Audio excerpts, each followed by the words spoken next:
Advancing Teaching is a global initiative to improve the reward and recognition of university teaching. It brings together a network of university leaders, change agents and education experts from across the world to inform change at their own institutions, but also across the higher education sector more widely. A key guiding principle for the initiative is that all materials produced are open source. They're freely available to any institution or individual that wishes to use them. The group has been meeting since 2016 each year to come together, to share ideas, to collaborate. But the initiative itself has its roots in 2014 with the publication of a study of UK academics looking at their perspectives and experiences of how university teaching was rewarded and recognised in their own institutions. The study findings not only highlighted a widespread perception of teaching achievement being undervalued in universities, it also pointed to some structural challenges to change, principally in how teaching achievement was evaluated by institutions. This led to the development of the Career Framework for University Teaching, an open source tool designed to guide and support the career progression of academics on the basis of their contribution to teaching and learning. All of these activities were funded by the Royal Academy of Engineering in the UK. A really critical part of the development of the career framework was collaboration with universities from across the world that were already engaging in systemic change to the ways in which they rewarded and recognised teaching.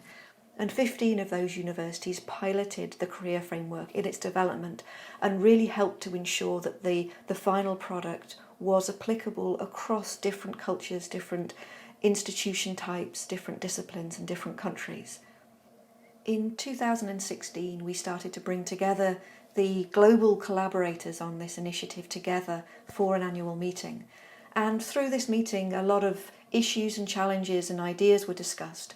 But one question that came up repeatedly is, okay, the career framework provides support and assistance in what this new system of rewarding and recognising teaching might look like, but how do we get there? What can we learn from other universities that have already made changes to their promotion systems that will inform how we make this change, how we engage the academics?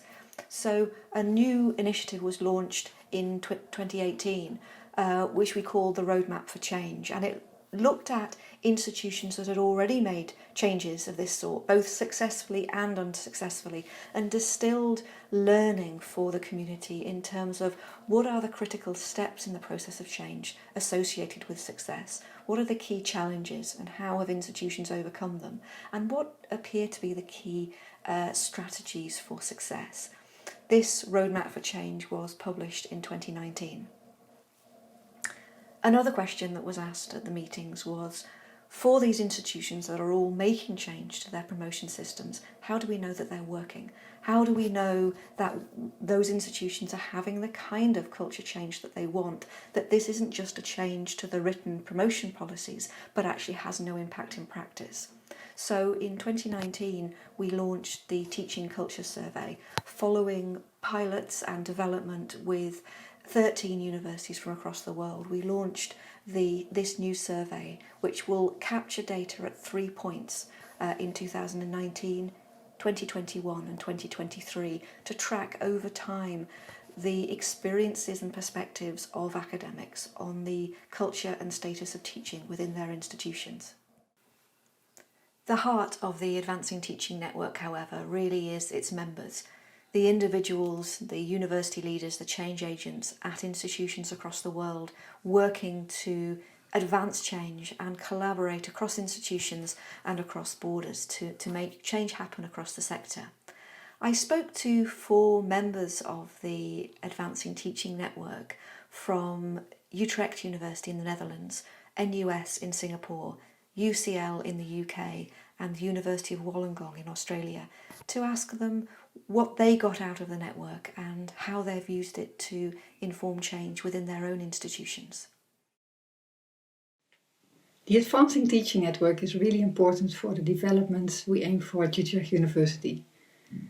The discussions in the network, they inform our thinking and shape the developments that we try to implement.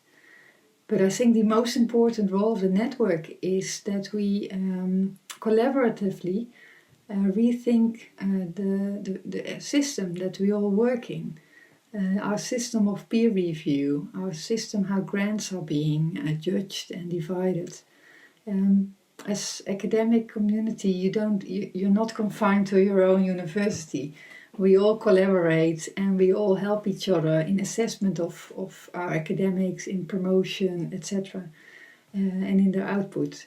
So the changes that we are working on are so fundamental that not one of us can do that alone. It's really something that we should do as universities collaboratively. So for us at NUS, the network has been important in several ways. Aside from the career framework for university teaching, which, as mentioned, has been really helpful, the annual meetings, which representatives from NUS have attended annually since 2016, have been invaluable for broadening our thinking around teaching achievement. The discussions at these two-day gatherings have been very high level and very sophisticated.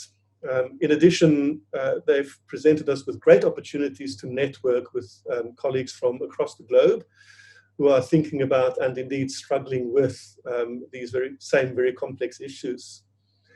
Second, we found the roadmap for change to be a useful framework for thinking through our institutional approach.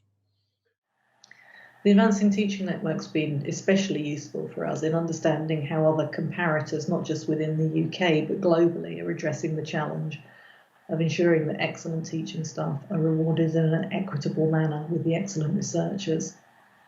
Research-intensive universities have historically focused on the reward of research, which has often acted as a disincentive for staff to spend as much time as they might want to on their teaching.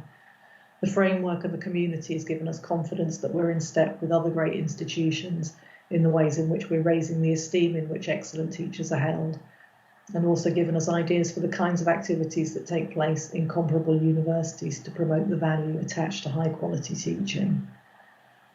I want to say something also about we've really gained a lot from seeing the results of the survey that you ran. We haven't participated in that, but being able to see some of the outputs of that from other similar universities has really helped us think about the ways in which we are promoting the kind of teaching activity within UCL, even though, as I say, we haven't actively been part of that survey. We find the teaching network is absolutely invaluable. And firstly, it's a great opportunity to benchmark best practice with high-performing institutions. So I think that cannot be underestimated. The fact that we can benchmark our academic performance framework with other institutions, we can learn from them, we can share experiences, and I think that's a very good thing for the sector.